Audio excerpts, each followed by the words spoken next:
Hello everyone and welcome back to Weekend Gems, the series where we go over games that can be beat within a weekend's time.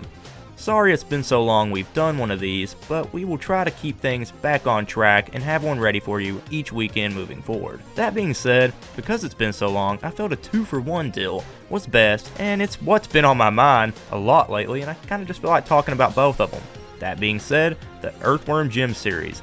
Though it's been re-released more times than I can think of, there hasn't been a new game in the series in a very long time now, and other than a few posts here and there, I never really see anyone talking about it. Well, let's try to change that, and get this started as we talk about both Earthworm Jim 1 and 2.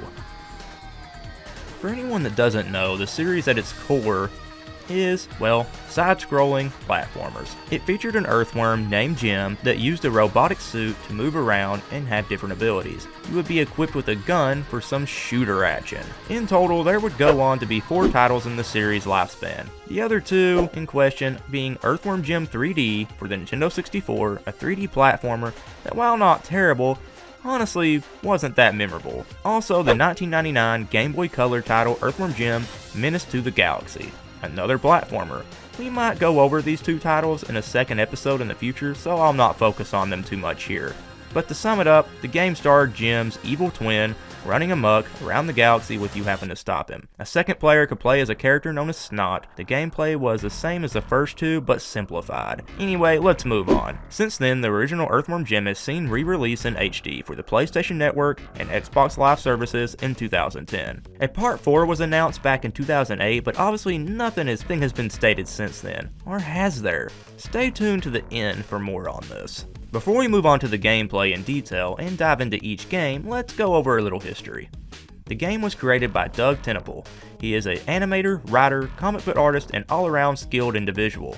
He is known for helping animate the animated series of The Attack of the Killer Tomatoes. He also helped with the Sega Genesis, Jurassic Park, and Stimpy's Invention, also helping with the SNES title, The Jungle Book. Starting off as a simple sketch of an earthworm he drew, he would present it off to Shiny Entertainment, in which they would go on to buy the rights to the Earthworm, creating the Earthworm Jim series of games, toys, and even a cartoon. Doug would go on to help design levels and even voice Jim, one of the most iconic aspects of this series, to be honest. Groovy! David Perry of Shiny Entertainment would help design other characters and game mechanics. It was under Playmate Toys' success in the Teenage Mutant Ninja Turtles franchise that they decided they wanted to try their own hand at a series, and it was actually Sonic that inspired them to go on to, well, making video games in general. When making the general atmosphere and characters to go with the game, they wanted to express a sense of satire aimed at a lot of the platformers of the time. Previous games the company had worked on, like Jurassic Park, for instance, for the Sega Genesis, had certain rules they had to follow, and they enjoyed being able to have creative freedom this time around, and boy does that really show with both these games.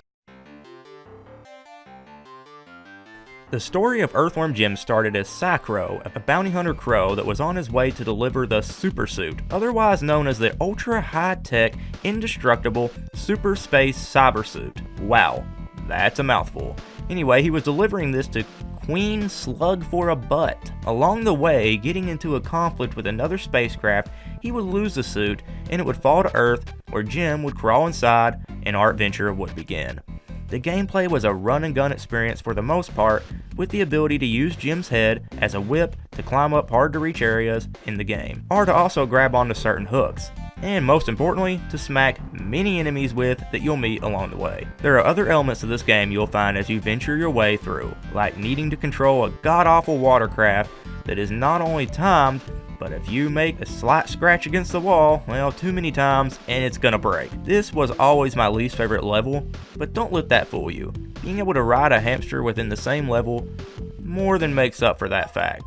Speaking of hamsters, animals in general really, this game is filled with some really weird placed ones, from cows used in puzzles, goldfish, and demon cats by the name of Evil the cat that looks like he's from Courage. Yeah, this game has it all. Between levels, you'll race against Psy-Crow in a rocket ship. None of these are hard at all, but it's a nice little distraction between levels, and when you win, the animation is priceless.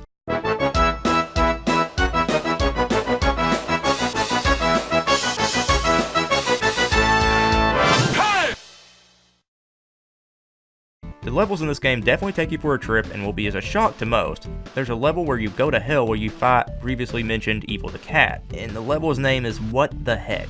That's how I'm feeling right about now. Along with lawyers that attack you with briefcases. Wonder what Doug's beef with lawyers is about. Well, let's go ahead and move on. From bungee jumping with snot to leading your friend Peter Puppy to the goal while whipping him over pits and fighting off bad guys to get him to the goal safely, this game has creativity oozing out of its nose.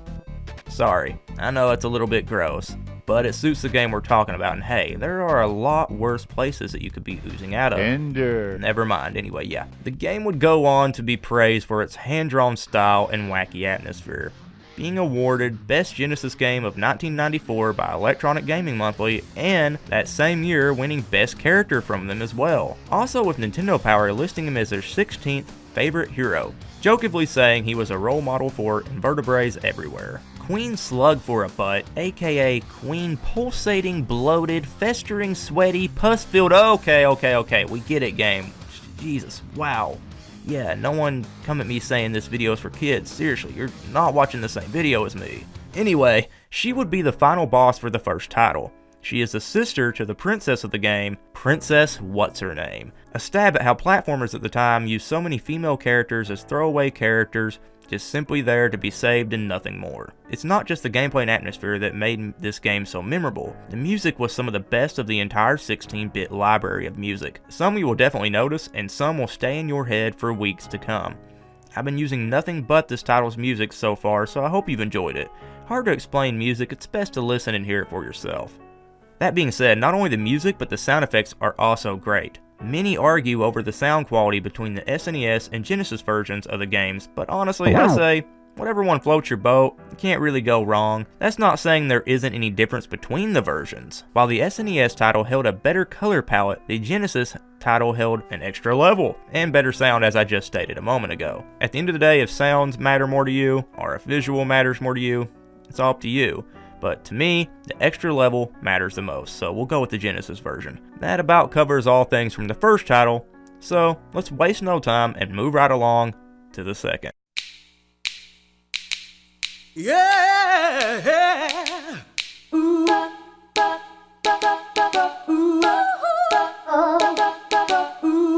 Okay, so the second didn't go out of its way to be anything different, and that's fine, because at this point, if something isn't broke, no need to fix it.